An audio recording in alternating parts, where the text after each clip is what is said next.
Oke, kita akan mau membuka acara malam kesaksian online pada malam hari ini dengan doa yang akan saya pimpin. Mari kita berdoa.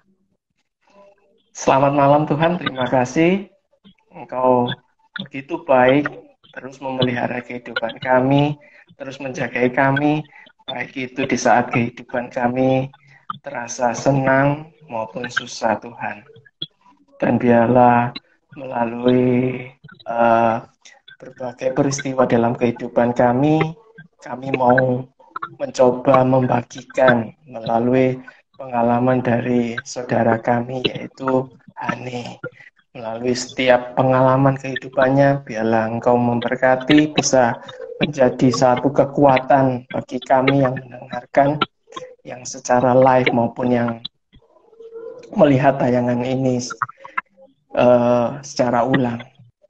Engkau berkati setiap perbincangan kami, Engkau berkati setiap perangkat yang kami gunakan maupun koneksi internet.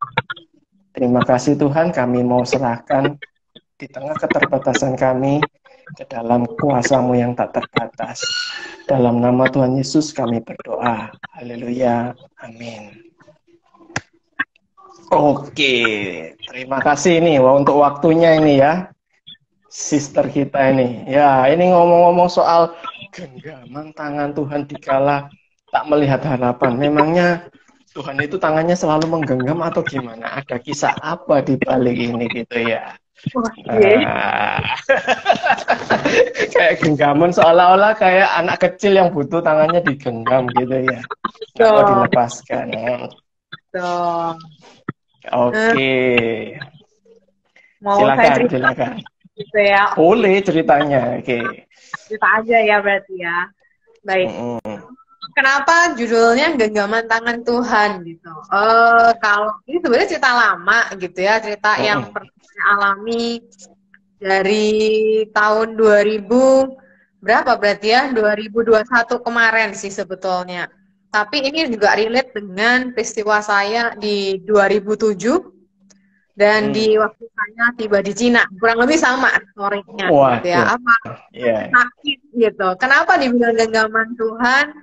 Karena di setiap posisi itu saya benar-benar sendirian gitu. Jadi sakit tapi seorang diri, kira-kira kayak gitu, Bro. Itu spill-nya gitu. Belum mulai cerita gitu. Oke, gitu ya. Ada 3 peristiwa gitu ya. 3 peristiwa. Wah, ini berarti banyak peristiwa yang akan dibagikan pada malam hari. Iya. Sebelum teman-teman yang ada di sini yang sudah ikut live gitu ya, boleh kami minta partisipasinya gitu ya bagi rekan-rekan yang mau bertanya setelah mendengarkan ceritanya, mau berbagi sharing tentang kisahnya juga boleh. Silakan tinggalkan di kolom komentar gitu ya. Ya, jadi biar ini ngobrol kita cair ya, nggak cuma kita berdua doang gitu ya. Iya, betul.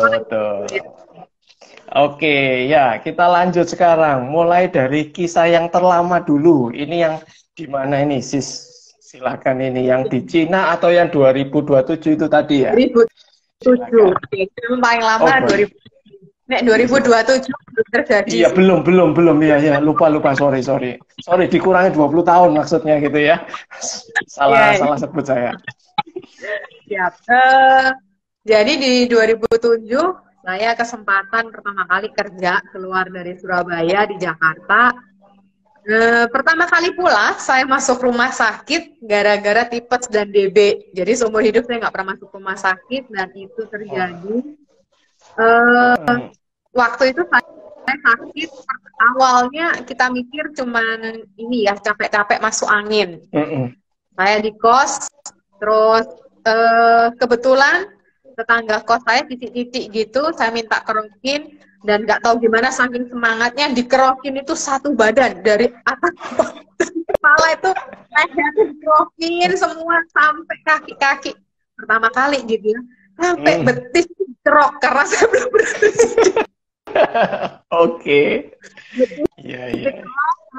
Itu malam-malam, besok paginya masih nggak membaik.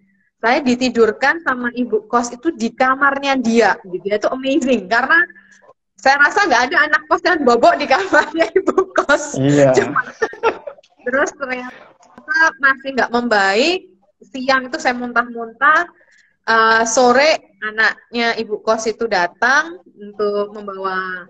Nah, jadi dia ngambil anaknya dia, jadi cucunya itu anaknya kerja dipegang oleh neneknya. Dia mau ngambil anaknya, si mama bilang, udah dianterin dulu ini ke dokter. Lah si cici kos ini pulang. Ternyata dia dan berserta dengan anaknya ibu kos membawa saya ke rumah sakit. Di kondisi itu saya udah benar-benar kayak orang bego gitu ya, kasarnya udah nggak sadar. Di dalam taksi itu udah linglung, bahkan gimana turun itu udah nggak tahu. Ternyata dicek DB saya itu HB-nya udah tinggal 42.000. Wah. Gitu. Itu kritis ya? Iya. Iya, salah ya. Ya, dikatakan begitu karena harusnya orang sebelum di bawah 90.000 itu udah mulai bersiap gitu ya. Saya itu malah tetap bertahan, terus tiba-tiba masuk ke kondisi jelek. Waduh, iya. Saya takut sama jarum untuk diperiksa masuk. Itu kan harus dicek pakai tes gitu ya. Yeah. Saya berdoa berkali-kali sama Tuhan. Jadi susternya mau ngambil darah. Sebentar ya sus, saya berdoa. Sebentar ya sus. Kapan selesainya ini ya susternya? Begitu, gitu. Penuh dengan ketakutan. Tapi at least berhasil. Singkat cerita, saya ada di rumah sakit harus ngamar. Kenapa saya katakan saya ada di dalam genggaman Tuhan? Itu yang pertama yang saya alami. Saya ada di sana. Koko tuh sebetulnya ada di Jakarta gitu ya, tapi bukan di Jakartanya, di Bekasi. Saya rumah sakit di Depok, jauh gitu ya, antara Depok sama Bekasi. Terus itu masa menjelang Paskah, ini cocok ya ceritanya ya. Iya. Kurang lebih kayak posisinya. Terus habis itu saya harus di rumah sakit itu sendirian, dan saya beneran karena nggak pernah sakit masuk rumah sakit.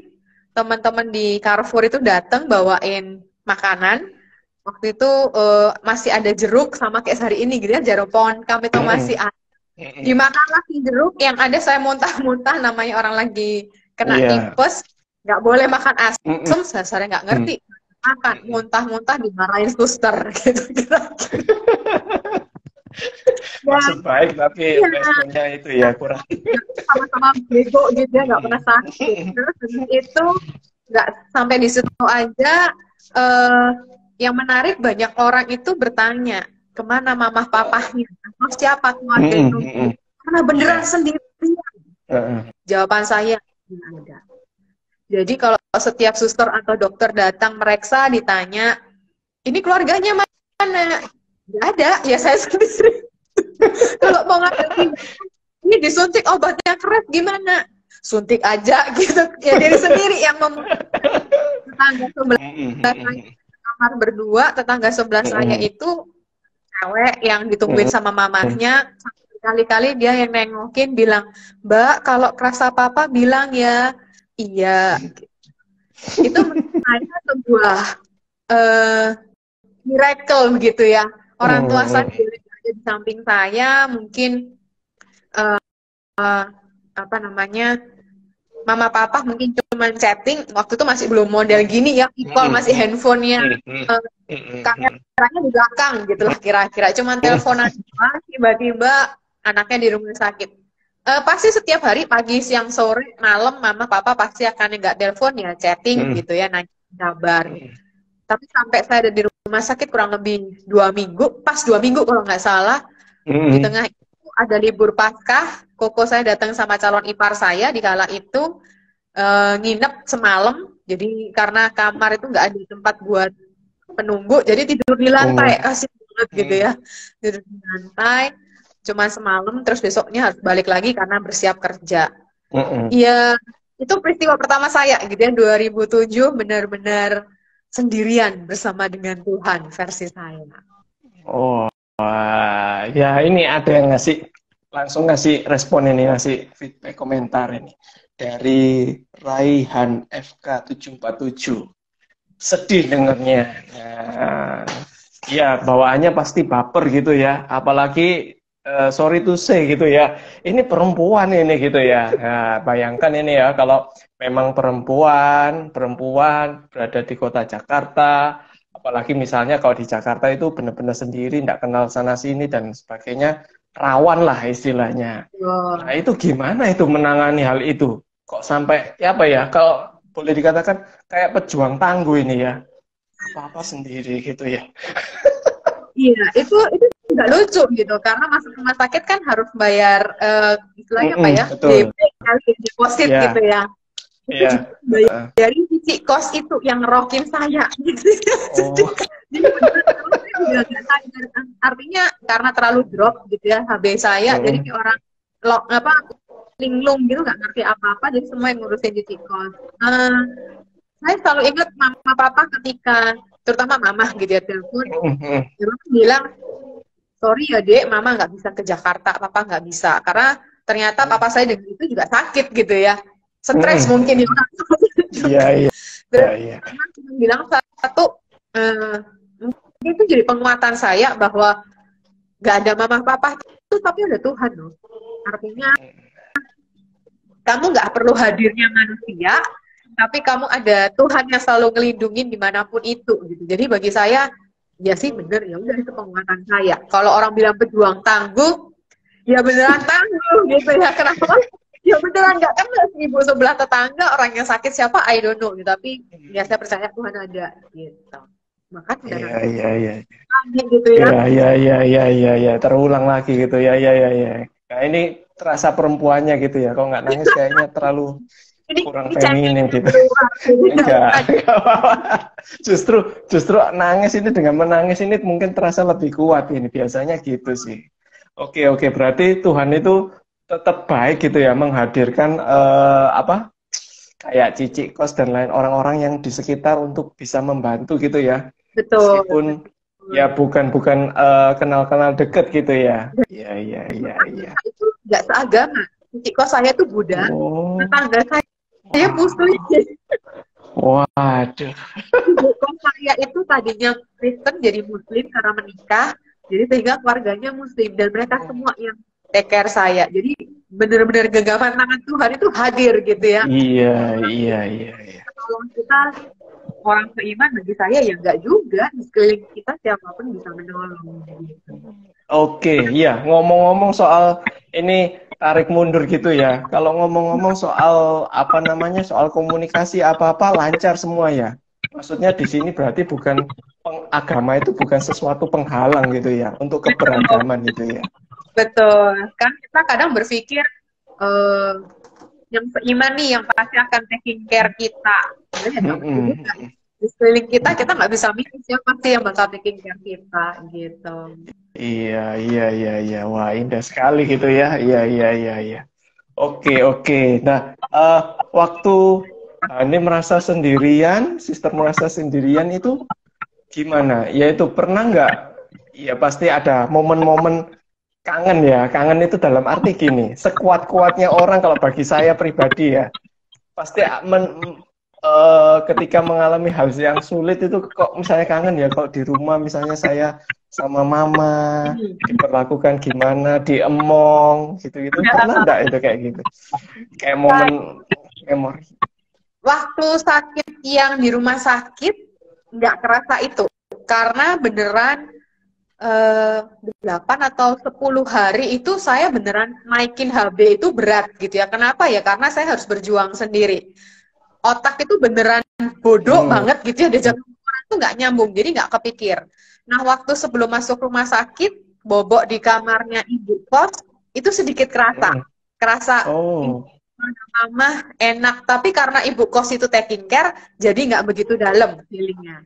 Saya kerasa banget sedih itu ketika saya sakit di Cina pertama kalinya gitu ya, di tahun 2014 saya tiba di bulan September.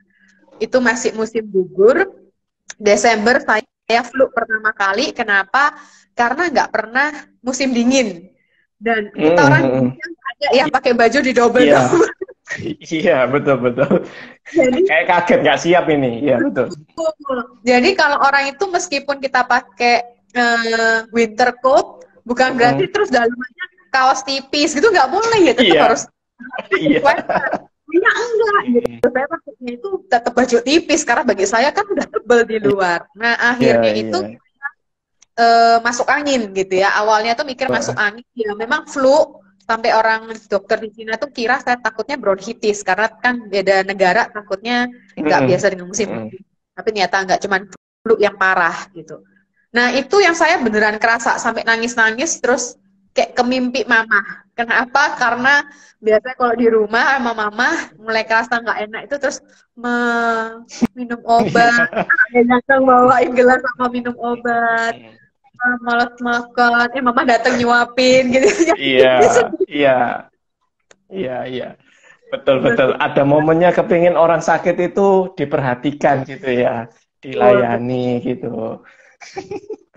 Oke, nah ini bisa sadar, maksudnya tadi kan ngomong berapa 8 sampai 10 hari itu nggak sadar akibat yaitu apa HB-nya yang terlalu rendah. Nah itu Betul. diceritain berarti kan? Waktu itu kalau nggak salah hari ketiga, suster tuh katakan, kamu nggak boleh turun ya, karena HB-mu tinggal 20.000. Kalau kamu turun, dan nggak boleh sikat gigi. Kalau kamu turun sampai bleeding, Oh, kamu bisa lewat. puyeng gitu. Oh, aduh. Jadi Iya, pendarahan. iya, iya. Karena Oh, saya kalau tidur juga ternyata mungkin karena ini ya, antara nggak sadar, itu kayak gerakan waktu di tangan infus itu bikin luka gitu. Jadi ada darah masuk. Nah, itu saya dimarahin sama suster. Nah, dari situ mulai oh, care sama apa yang saya lakukan gitu. oke, oke. Lah, eh, ya itu efek yang paling terasa ya itu nggak sadar itu ya tadi ya. Sampai Iya, jadi halusinasi nggak sampai segitu ya. nggak sempet sih. Jadi saya dikasih obat itu kayak obat keras. Nah, sebelum Mm-mm. disuntikkan ke mana, kemana sih, ke infus, dites Mm-mm. lah ke kulit di kaki, di tangan sih, di sini sama di Mm-mm. kaki, di lutut, dicek apakah alergi gitu. Terus waktu di Mm-mm. tes itu langsung kayak kesemutan mati rasa. Nah itu Oh, karena itu ngetesnya pagi-pagi kalau nggak jam 4-an gitulah ya. Itu saya sampai bilang ke karena yang ngintik mantri, aku iya. aku lumpuh, aku lumpuh. Terus saya marah-marah nggak jelas, terus tiba-tiba saya pingsan tidur gitu. Terus Mm.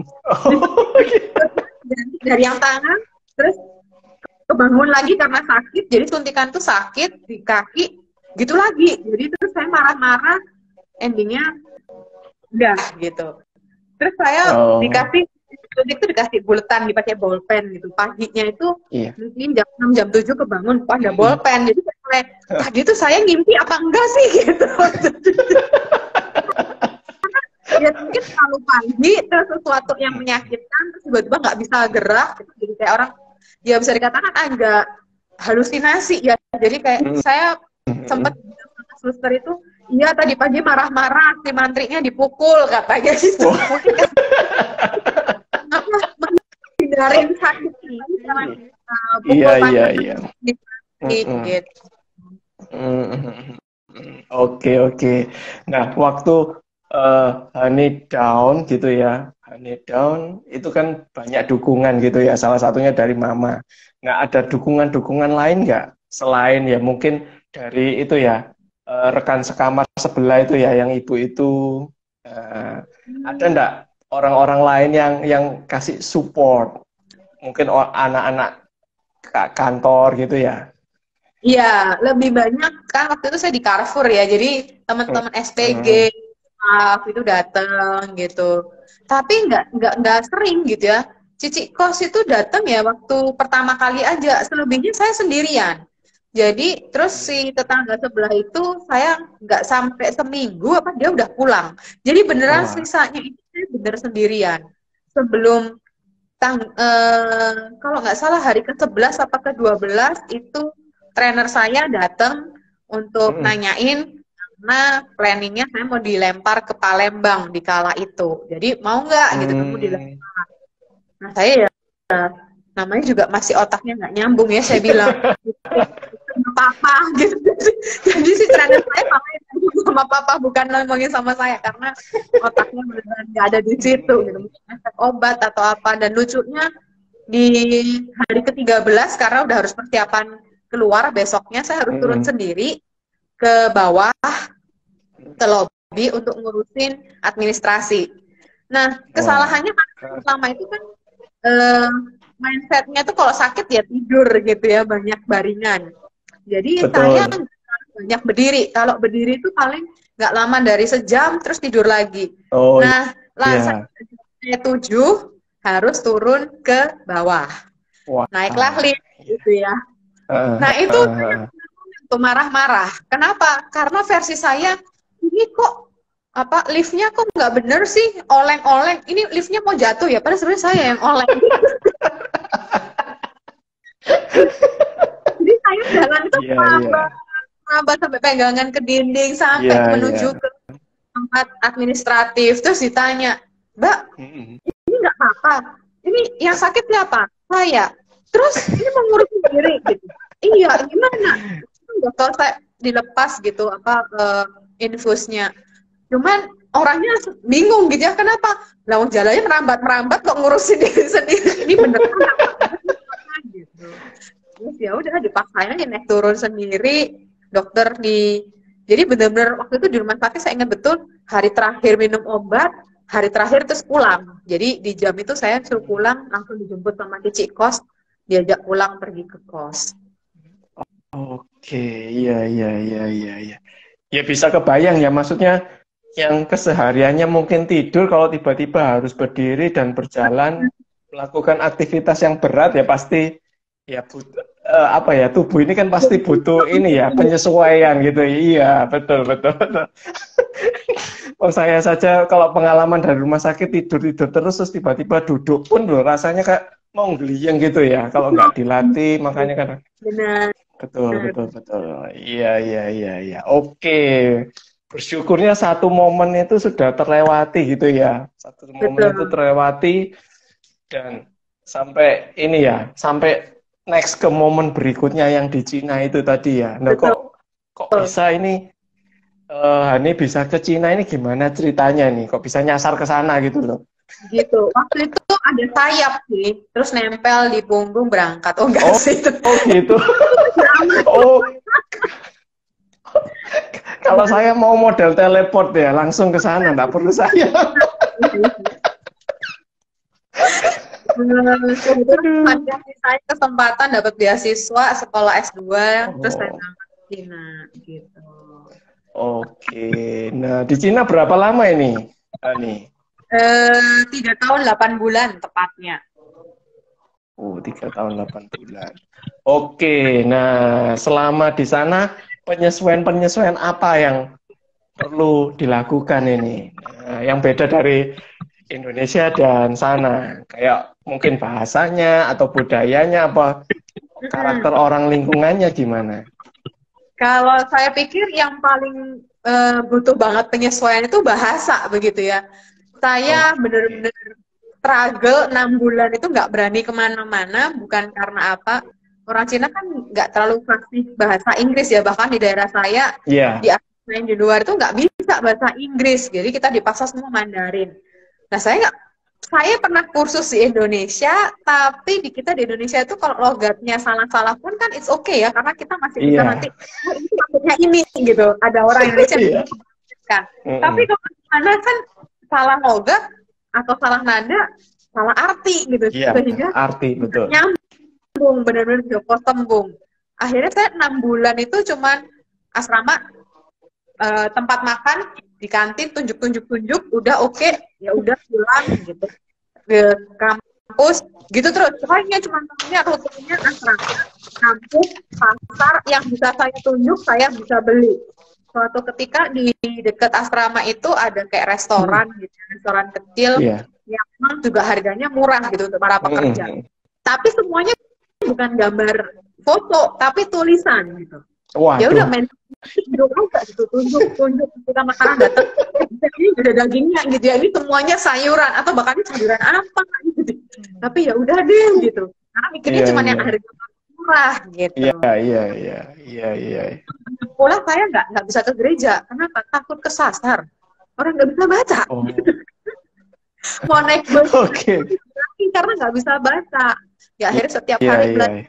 belajar sampai pada akhirnya berani gitu. Oke, ya. Di sana berarti nggak ketemu orang yang itu ya, Indonesia juga ya, Han ya? Sebenarnya Apa? ketemu, tapi beberapa orang Indo yang saya kenal itu yang sama-sama kayak saya nasibnya nggak bisa Oh, Mandarin. oh, Karena saya iya, iya. itu di asrama di luar kampus, yang dimana itu memang khusus untuk orang beasiswa. Dan di Hmm, tempat dia hmm. itu saya satu-satunya orang Indonesia. Dan saya kenal dengan orang Oh, Indonesia lain itu di kampus yang lain. Jadi oh, iya, iya, iya, iya. langsung ya, saya nggak mungkin nyari-nyari di dalam kampus siapa sih yang orang Indonesia, orang ngomong aja nggak bisa gitu kan. Iya, iya, iya, iya, iya. Jadi mau nggak mau seperti itu ya. Oke, itu berlangsung selama berapa lama nih? Akhirnya terus ini bisa ya istilahnya nggak lebih lancar lah, lebih enam fasih bulan, gitu. 6 bulan, Oh, 6 enam bulan. bulan.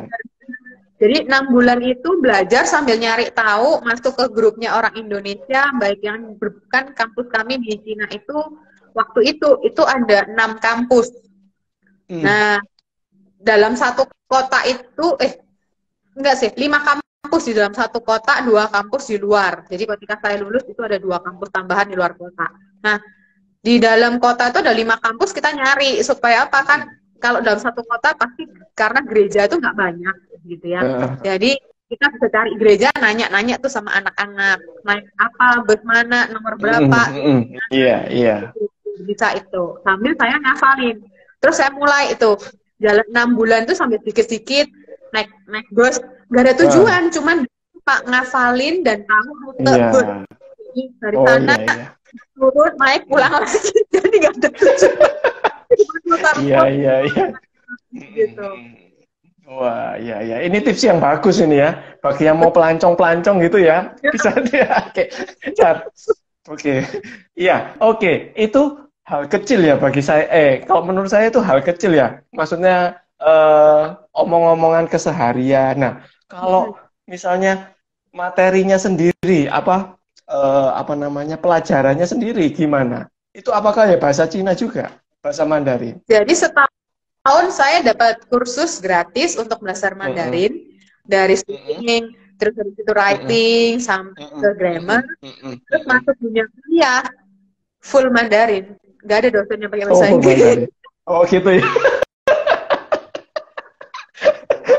Nah, apalagi Mandarinnya mungkin dalam tanda kutip ini mungkin Mandarin khusus ya. Dalam arti misalnya kan kalau kita ngomong bahasa sehari-hari ini beda ya. Kalau misalnya kita masuk ke dunia kedokteran itu kan pasti ada misalnya ada istilah-istilah khusus kedokteran. Nah. Betul, pakai terminologinya psikologi tentunya. Jadi saya kalau kuliah itu akan mendengar karena saya juga nggak bisa ya, maksudnya dalam artian kan kita sehari-hari nggak pakai istilah itu. Jadi kalau dia ngulang kayak taute apa sih taute, carilah. Jadi hidup kita apa buka kamus taute itu apa? Alat moral. Oh jadi cerita moral nih jurnal baca sendiri gitu. Jadi ya benar-benar strategi karena bagi saya semua itu kan penuh dengan perjuangan ya. Kalau kita udah siap untuk kemanapun ya udah siap dengan segala perjuangan. Dan sekali lagi itu kan berkat genggaman Tuhan ya. Kalau enggak bisa udah depresi kayaknya. Betul. Kebayang nggak? Iya. Itu satu kosakata aja, taute. Nah, apalagi ini kan kita belajarnya kan kalimat panjang dan apa ya istilahnya kalau sudah mahasiswa kan bukunya kan ya dalam tanda kutip nggak sekali langsung dimengerti gitu ya. Betul. Bahasanya tingkat tinggi gitu ya. Oke. Nah, ngomong-ngomong soal gini sudah sesuatu hal yang halangan gitu ya. Nah, apalagi ketika Hane tadi ya, Hane sempat cerita kalau Hane itu sakit. Aduh, gak kebayang ini. Nah, untungnya sakit pada waktu itu Hane sudah fasih ya. Enggak. Oh, enggak juga. Waduh, ya ini gimana ini? Di sana menariknya di dalam kampus itu ada apa namanya rumah sakit kecil. Pasti di setiap kampus ada rumah sakit kecilnya. Nah, saya pernah ke situ. Saya diajak teman saya karena di kampus yang dekat tempat saya tinggal itu kliniknya atau rumah sakit kecilnya itu nggak terlalu gede gitu. Maka saya diajaklah yang lain yang gede. Nyampe ke sana bingung, dia menjelaskan deskripsinya apa. Saya ngerti batuk itu batuk. Jadi saya tuh bawa kamu sambil baca. Jadi dengerin dulu nih ngomongin hafalin gitu. Pakai apa? Jadi saya ngetik dulu, dengerin ngomong. Jadi berusaha ngomong gitu. Terus dia nanya, kamu udah ngalamin apa aja gitu ya? Maksud kamu ceritakan historiknya. Jawabannya, pucet tahu. Nggak ngerti gitu ya, mau situ nanya apapun nggak ngerti. Terus akhirnya ya si ininya untungnya ke orang rumah sakit ada beberapa yang masih muda dan bisa bahasa Inggris sedikit-sedikit gitu ya. Oke. Ditanyain history kita, mungkin kamu punya alergi apa, semuanya tulisannya Mandarin gitu kan, ya tak balikin ke kamu. Iya. Gitu. Jadi akhirnya sama dia tuh ya, tapi saya pikir orang Cina itu canggih sih. Orang Cina itu canggih banget. Artinya mungkin dia udah punya experience gitu ya. Orang-orang dari daerah dengan apa. Dia akan bilang, kamu sekarang tes torak. Kenapa? Karena kamu dari Indonesia, negara yang nggak ada 4 musim. Tiba-tiba dia udah bilang gitu, ya udah tes torak. Tenggorokan gitu. Oh ini radang parah. Terus suruh kayak dipukul-pukul supaya kita agak batuk, dia mendengarkan jenis batuknya. Terus dia ngomong, kayak kamu bisa ngeluarin dahak nggak lah, berhubung nggak bisa ngomong Mandarinnya gitu ya. Dia cuma bilang, ada Indonesian, ada peradangan. Cuman gitu doang, sehingga kita itu semuanya proses sungguh cepat gitu. Kalau di Indonesia kan nunggu hasil toraks lama, di rumah sakit gitu. Ini enggak, kita pernah hari dengan segala proses itu beres, terus tiba-tiba datang dibawain obat, terus ngambil gitu ya. Dan ketika itu pertama kali lah ya saya ke dokter dengan biaya obat yang mahal, karena juga mungkin ada tolak sama kawan-kawan, habisnya 600 kuai dong. Dikurusin di zaman 2.000 kali 2.000, jadi 1,2 juta gitu. Gak terasa. Tapi ya akhirnya kita ngerasa, oh iya memang si orang ini ngasih obat itu memang bagus dan kawan-kawan. Karena cepet banget sih, dia ngasih obat, kita minum, nggak sampai seminggu, itu obatnya nggak perlu kita minum, udah sembuh. Wah. Itu kita masih penahan dengan bawa Decolgen, nggak sembuh-sembuh. Waduh. Ya namanya orang Indo ya kan prepare banget kemana-mana, jadi masih obat sampai obatnya tuh hampir menipis, ya nggak sembuh-sembuh. Dia datang dengan ngecek ini itu diminumin jebret, sembuh deh gitu. Tapi ya gitu. Ketika itu. Iya. Nah, apakah tadi yang Hane sudah share barusan ini itu yang Hane merasakan ya itu yang sendirian itu tadi Hane, bukan? Betul. Atau ada? Betul. Itu proses pertama dimana kita benar-benar sendiri ya. Karena kan itu pertama kali saya sakit. Dan saya sakitnya itu hampir 2 bulan batuk. Hampir 2 bulan. Kenapa pada akhirnya saya memutuskan, karena saya bilang, kayak batuknya tuh selalu berdahak, tapi nggak habis-habis. Dan sampai saya nangis-nangis, karena saya nggak bisa mengeluarkan dahak. Nah, terus teman saya orang Amerika tuh bilang gini, kamu beneran nggak TBC? Enggak kok, karena saya nggak merasa tapi saya sakit gitu. Makanya itu si dokternya nggak percaya ya kalau saya tuh merasa saya nggak sakit. Sama dia diteken-teken. Saya bilang enggak, nggak sakit. Karena dia ditorak. Gitu. Terus juga penjelasan deskripsinya tuh nggak bisa, kan dia jangan ngomong, udahlah tes aja deh. Oke, iya. Wah, ya, sungguh menarik ya. Wah, nggak kebayang ya, orang 2 bulan itu sakit. Nah, orang beberapa hari ya sakit itu rasanya nggak enak, apalagi ini 2 bulan gitu ya. Dan itu karena kita orang Indo ya, nggak tahu siapa, karena saya dididik saya itu kita nggak boleh manja gitu ya sama sakit. Halah cuma batuk, pikirnya itu gitu. Ya udah pakai atau makan yang benar, tapi ya sekali lagi karena kita kan penyesuaian musim dan baru datang, baru beberapa bulan. Akhirnya ya itu yang terjadi gitu. Betul. Itu nggak mengganggu ya dalam aktivitas sehari-hari ya, dianggap biasa gitu ya, Nia? Iya sebenarnya mengganggu, karena kalau udah batuk di kelas saya malu. Kenapa? sampai merah gitu ya. Batuk sampai tuh dilihatin orang gitu. Ya makanya teman saya yang orang Amerika sampai ngira saya TBC, batuknya tuh udah nggak normal lagi gitu. Iya. Sorry, ini berarti kejadian di tahun berapa ini, Hani tadi? Yang di Cina ini? 2014. Oh, 2014. Oke, ya. Berarti belum sampai ini ya, belum sampai yang COVID ini tadi ya. Kalau kebayang saya mengira wah. Soalnya kan ada saat di mana memang Cina itu kan ya itu tadi ya, yang benar-benar terserang COVID duluan gitu ya, sebelum negara-negara Indonesia yang kena dan lain sebagainya gitu. Oke. Ya. Sungguh luar biasa. Ini punya pengalaman satu lagi gitu ya. Jadi tadi yang pertama 2007, sekarang 2014. Nah, ini ada kejadian yang ketiga ya. Yang kejadian yang ketiga yang Hani juga merasa, waduh aku kok sendiri lagi nih. Oke, sebelumnya Hani, bedanya apa nih? Pengalaman sendiri sewaktu yang tadi 2007 sama yang 2014. Kalau dikatakan berbeda, mungkin cuma beda lokasi gitu ya, sama jenis sakitnya. Tapi satu yang nggak berubah adalah ada orang di sekeliling saya yang tetap menolong. Saya sekamar kalau di Cina itu ada roommate orang Rumania. Jadi ketika saya sakit, saya juga waktu itu ngobrol sama teman saya Indonesia. Dia juga yang ngebantu ngerokin saya karena ya orang luar negeri nggak ada yang ngerokan gitu ya. Itu orang Indonesia. Iya. Terus orang Rumania itu yang selalu tanya gitu, kalau saya udah batuk, dia yang ngambilin air panas, ditaruh gelas, di samping saya gitu. Bagi saya itu amazing gitu ya. Kenapa saya juga nggak kenal, saya baru kenal 2 bulan dengan dia, dan saya yakin ketika orang enak-enak tidur terus kebatuk-batuk, dia pasti juga terganggu, tapi dia nggak pernah mati kayak gitu. Wah, iya. Itu sesuatu hal yang apa ya, menyegarkan gitu ya di tengah-tengah gitu. Bayangkan malam kebatuk-batuk terus roommate-nya ngamuk-ngamuk juga gitu ya. Wah, langsung mungkin pengen tidur di kamar mandi kali ya biar gak keganggu. Tapi nanti dicurigai ngapain di kamar mandi ini.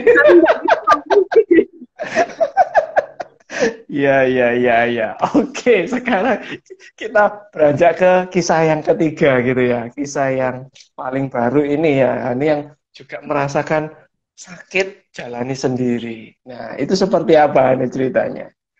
Oke, jadi saya tuh bingung, itu 2001 apa 2022 sih kita udah mulai ngantor beneran nih, kapan ya, kayak udah mulai halusinasi saya kebanyakan kerjaan. Kayaknya kok 2022 ya. 2022, kita udah mulai... iya, betul. Berarti, kayaknya yang lebih. Berarti 2022 Maret. Jadi saya barusan banget 1 tahun yang lalu persis itu saya sakit COVID. 2021 itu salah. Saya kok jadi bingung ya. 2020 awal saya beli rumah, 2020 pertengahan, pokoknya waktu COVID itu saya pindah rumah. Jadi saya beneran sekarang ini saya di rumah sendirian gitu kan, orang tua saya di rumah orang tua. Dan karena masa COVID semua saya kerja ada di dalam rumah.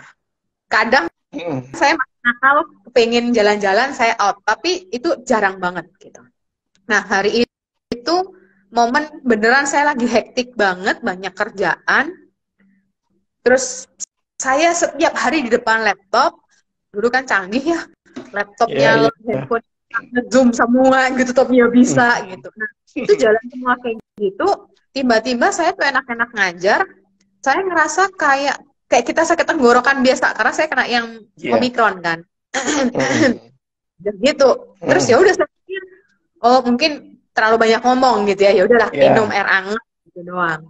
Terus malam itu saya tiba-tiba tersedak-sedak, batuk nggak jelas, sama kering banget. Terus minumin air, besok pagi karena harus ngajar pagi, saya ngajar. Nah, ketika mulai ngajar itu suara saya mulai hilang. Jadi saya beneran nggak tahu bahwa saya itu COVID.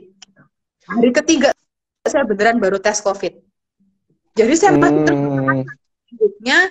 Terus teman dekat saya bilang waktu itu, C, cepetan tes, beneran Pak Cece ini nggak COVID, saya nggak ada waktu gitu. Terus dia bilang, mau dianterin tak? Nggak usah wes, ini mumpung Jumat, selesai kelas jam 10.40, ntar jam 1 ada lagi, kan orang Jumatan. Ya udah deh, aku langsung gitu ya. Saya ke Buma Memer, saya tes, dan saya tuh agak takut-takut, aduh nek COVID, iya gitu. Karena saya zaman itu meskipun COVID gitu ya, saya tetap setiap minggu pasti usahakan pulang ke rumah mama papa nengokin. Nah, waktu itu Jumat, terus saya ke sana tes, malam kan hasilnya keluar, beneran saya COVID positif. Saya kirim tuh ke mama papa, dan itu saya sudah yang sakit parah. Jadi tenggorokan tuh hampir nggak keluar suaranya. Dan setiap hari saya nggak bisa nelen air liur saya sendiri. Jadi setiap tidur tuh masih diminumin sampai agak enakan. Ya nggak bakalan enak ya, karena semua ternyata dari kelima apa. Saya baru ke dokter gitu ya. Bukan, Sabtu, berarti hari keempat. Itu kan Jumat. Hari Sabtu itu saya ke dokter, ke kliniknya Ubaya. Saya minta diperiksa, ternyata dilihat seluruh isi tenggorokan saya ini sariawan. Jadi mengapa saya ngomong nelen air liur, minum itu sakit karuan. Dan amazingnya saya masih hari Sabtu itu ngisi training. Jadi benar-benar saya sakit COVID itu saya nggak ada jeda. Dan bukan lagi saya katakan amazing, kenapa di tengah saya kayak gitu udah COVID ya, saya takut keluar rumah. Dan dasarnya saya ini orangnya agak OCD, jadi tetap bersih-bersih rumah. Teman saya setiap hari ngirimin makanan.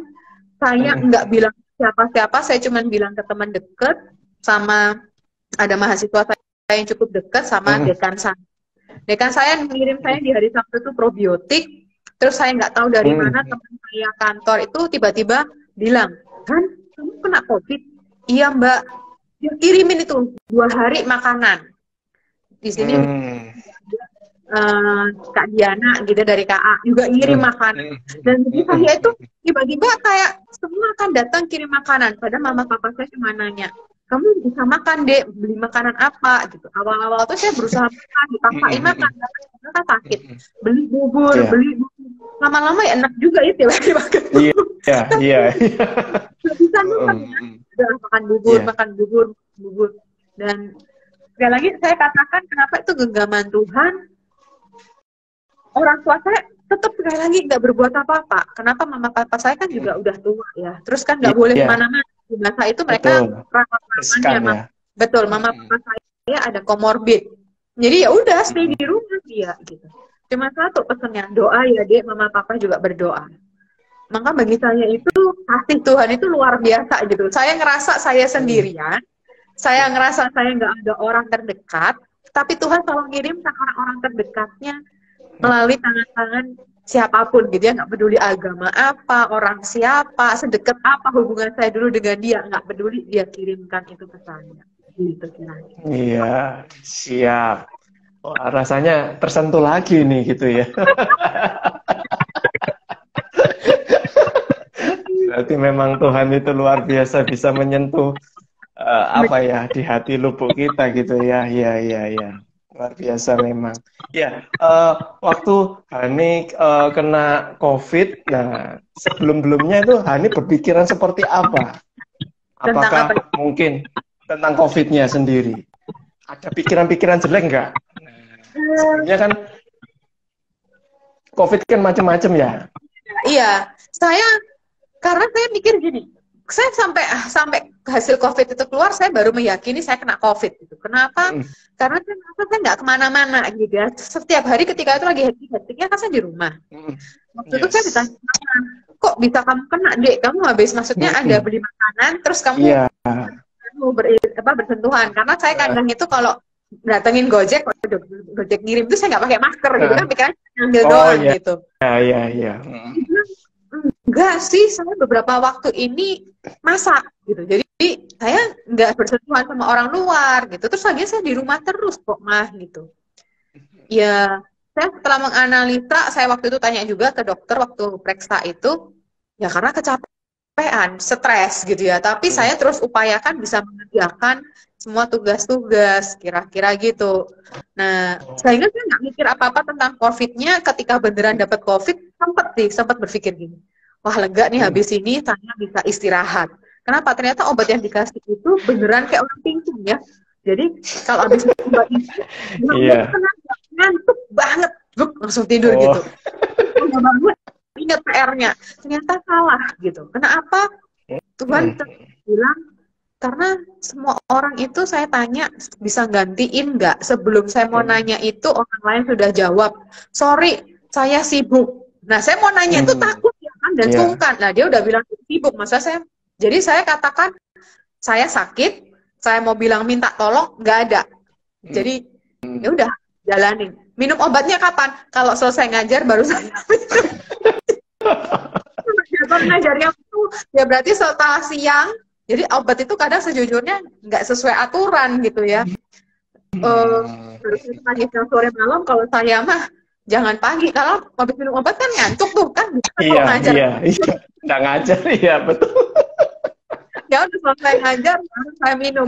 Terus nggak lama gitu.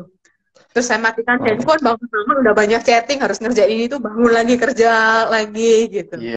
Iya. Wah, kebayang ini ya. Mungkin gini ya, bisa dikatakan gini ya. Mungkin dari kacamata kita mungkin sesuatu kalau penyakit itu memang nggak enak gitu ya. Nah, mungkin kalau dalam kasus ini dikasih penyakit ini supaya istirahat kali ya. Betul, mungkin ini terlalu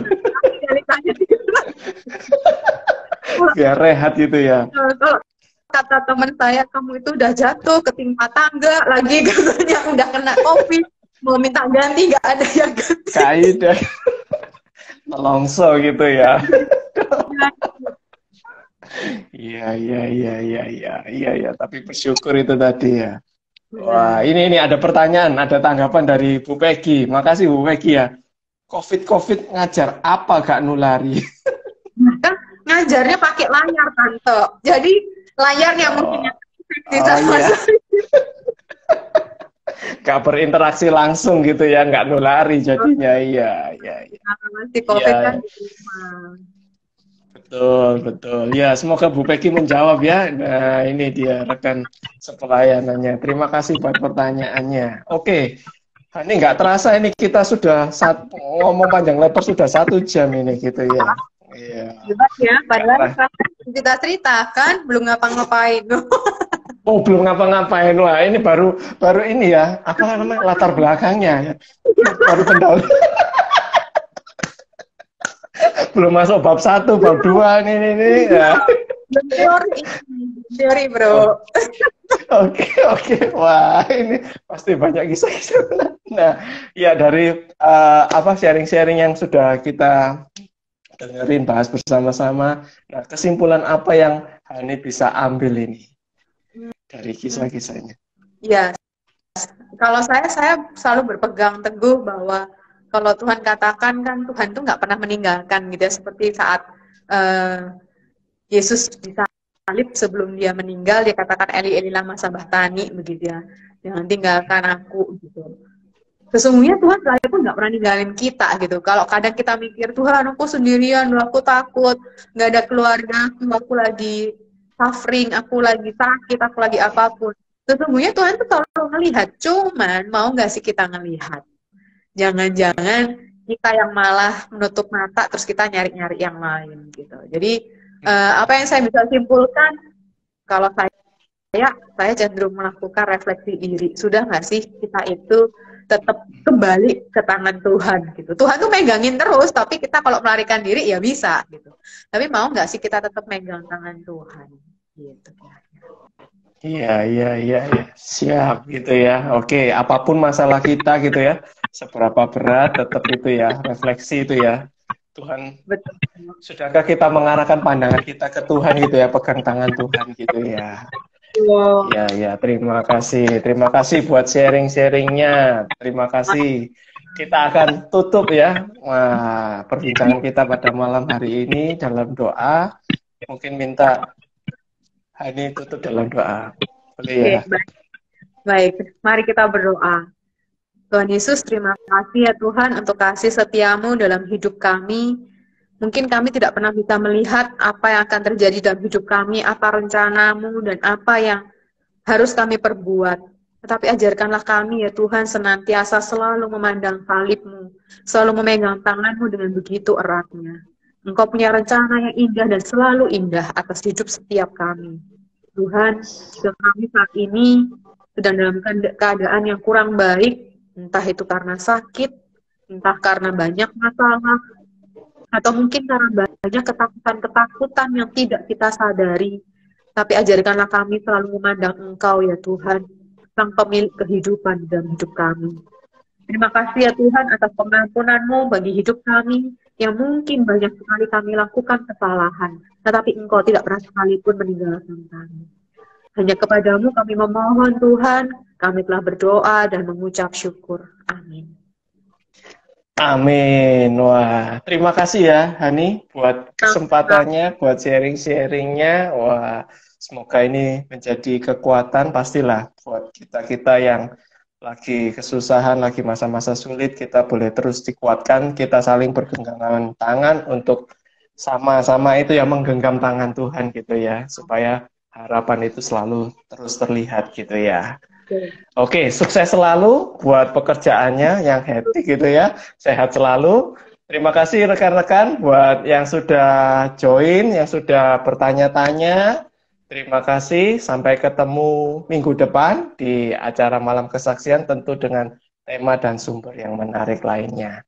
Oke, sampai jumpa. See you. Thank you ya, Tuhan Yesus berkati. Iya.